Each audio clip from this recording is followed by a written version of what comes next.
जहां के सुल्तानपुर कोर्ट में राहुल गांधी ने अपना बयान दर्ज करवा लिया है। राहुल गांधी ने अपने ऊपर लगे सभी आरोपों को राजनीतिक बताया है। कोर्ट में अगली सुनवाई 27 मार्च को होगी। अदालत में करीब आधे घंटे राहुल गांधी रहे। कांग्रेस नेता राहुल गांधी ने आज उत्तर प्रदेश की सुल्तानपुर एमपी एमएलए कोर्ट में पेश होकर अपना बयान दर्ज करवाया है। मामला 2018 में बीजेपी नेता अमित शाह के खिलाफ की गई एक कथित टिप्पणी से जुड़ा है, जिसके बाद बीजेपी के एक स्थानीय नेता ने राहुल गांधी पर मानहानि का मामला दायर किया था।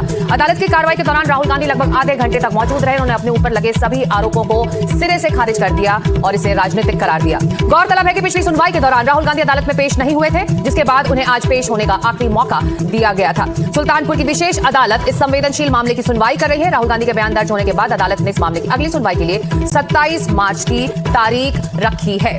और जैनेन्द्र हमारे साथ जुड़ रहे हैं इसी मुद्दे पर और ज्यादा चर्चा करने के लिए। राहुल गांधी इसे राजनीतिक कह रहे हैं, कांग्रेस जाहिर तौर पर इससे अलग राय नहीं रखती है, लेकिन ये पूरा मामला जब अदालत में है तो ये मामला राजनीतिक कैसे हो सकता है? जैनेन्द्र, देखिए, राहुल गांधी की ये दलील है कि जो भी उन्होंने टिप्पणी की अमित शाह पर वो एक राजनीतिक टिप्पणी थी और इसको मानहानि का मामला बता करके जिस तरीके से अदालती कार्रवाई की जा रही है उसके खिलाफ राहुल गांधी ने अपने बयान दर्ज कराए। और ये कोई पहला मामला नहीं है सकता, कई मामले मानहानि के राहुल गांधी के अलग अलग भाषणों के को लेकर के चल रहे हैं। एक मानहानि के मामले में तो उन्हें निचली अदालत से गुजरात की सजा भी हो चुकी है, हालांकि बाद में सुप्रीम कोर्ट से उन्हें राहत मिली थी। तो कई मामले चल रहे हैं। आज वो सुल्तानपुर की अदालत में पेश हुए हैं, कल उन्हें भिवंडी की अदालत में पेश होना है। अलग अलग भाषणों के खिलाफ उनके द्वारा बीजेपी आरएसएस के कार्यकर्ताओं के द्वारा ये मामले चलाए जा रहे हैं। और तमाम मामलों में राहुल गांधी की जो दलील है रहती है वो यही रहती है कि ये सारे पॉलिटिकल मामले हैं। हालांकि अब ये तो अदालत ही तय करेगी कि ये वो किसकी दलील पर भरोसा करती है। लेकिन फिलहाल ये 2018 में अमित शाह पर एक टिप्पणी की थी राहुल गांधी ने, जिसके खिलाफ बीजेपी के एक स्थानीय कार्यकर्ता ने उत्तर प्रदेश के सुल्तानपुर में ये मामला दर्ज कराया। तो अगली सुनवाई जो है वो 9 मार्च को होगी जैनेन्द्र, और देखना होगा कि इसमें अब आगे क्या दलील रखी जाती है। जिस तरह से राहुल गांधी पर आरोप लगे, जिस पर अदालत सुनवाई करिए। आप हमारे साथ बने रहिए। वैसे राहुल गांधी के अदालत में पेशी पर प्रियंका गांधी बोली है, सत्य के लिए लड़ने पर आक्रमण है, हमारे ऊपर आक्रमण हो रहा है, ये कह रही है प्रियंका गांधी। सरकार झूठे मामले लगाती है, हम बहुत सालों से सह रहे हैं। तो प्रियंका गांधी का ये रिएक्शन आया है, पहले प्रियंका गांधी को सुन लेते हैं।